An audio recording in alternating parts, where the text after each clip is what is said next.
महाराष्ट्र में जारी सियासी घमासान में राज ठाकरे भी शब्द बाण के जरिए अपनी मौजूदगी का एहसास करा रहे हैं। कभी वो उद्धव पर निशाना साधते नजर आते हैं, तो कभी देवेंद्र फडणवीस को नसीहत, तो कभी एकनाथ शिंदे के तथाकथित ऑफर पर अपनी प्रतिक्रिया देते हुए नजर आते हैं। महाराष्ट्र में हुए सियासी घमासान के बाद उन्होंने कहा था कि अगर आज बाला साहेब जिंदा होते तो शिवसेना कभी नहीं टूटती, ऐसा करने की किसी की हिम्मत नहीं होती। उन्होंने कहा था कि कोई किस्मत को सफल कहता है तो उसका पतन शुरू हो जाता है। अगर देखा जाए तो महाराष्ट्र की सियासत में राज ठाकरे नाम काफी अहम है, क्योंकि उनकी राजनीति करने का अंदाज और काम सबसे अलग होता है। ऐसा इसलिए कह सकते हैं क्योंकि उनके काम के तरीके से पता चलता है कि वो बाला साहेब की विरासत को संभाल रहे हैं, और साथ ही बाला साहेब का अंदाज और तरीका राज ठाकरे में दिखाई देता है। तो चलिए बात कर लेते हैं पोल की।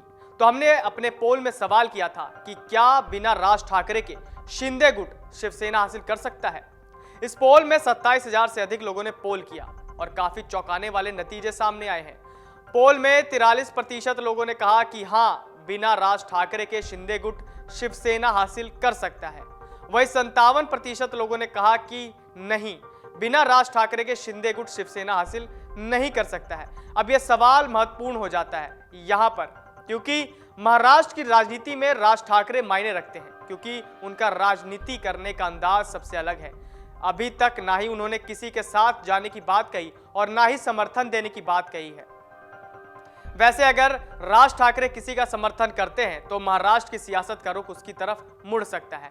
पिछले कई दिनों से महाराष्ट्र में जारी सियासी संकट के बीच राज ठाकरे ने एक लो प्रोफाइल बनाए हुए थे। उन्होंने ज्यादा बयान नहीं दिए। हालांकि एकनाथ शिंदे के बारे में माना जाता था कि उन्होंने राज ठाकरे से 2 बार बात की थी, लेकिन मुख्य रूप से उनके स्वास्थ्य के बारे में पूछताछ करने के लिए। वहीं आपको एक बात और बता दें कि कुछ समय पहले उनसे पूछा गया था कि अगर शिंदे एमएनएस में विलय का प्रस्ताव लेकर आती है तो क्या राज ठाकरे इस प्रस्ताव को मानेंगे। राज ठाकरे ने इसका सकारात्मक जवाब दिया था। अगर ऐसा होता है तो मैं इस पर विचार करूंगा। राज ठाकरे ने यह जवाब देकर महाराष्ट्र की राजनीति में खलबली मचा दी थी। राज ठाकरे ने कहा, एकनाथ शिंदे और उनके गुट के विधायक मेरे पुराने सहयोगी हैं। मुझे मीडिया से ही किसी संभावना का पता चला।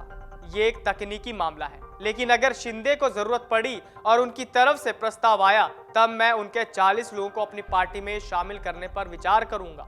वहीं दूसरी तरफ उन्होंने उद्धव को आड़े हाथों लिया था। राज ठाकरे ने कहा था, आप सत्ता के लिए कुछ भी करेंगे, किसी के साथ भी जाएंगे और पार्टी मुश्किल में आई तो बाला साहेब का नाम लेकर सहानुभूति हासिल करने की कोशिश करेंगे।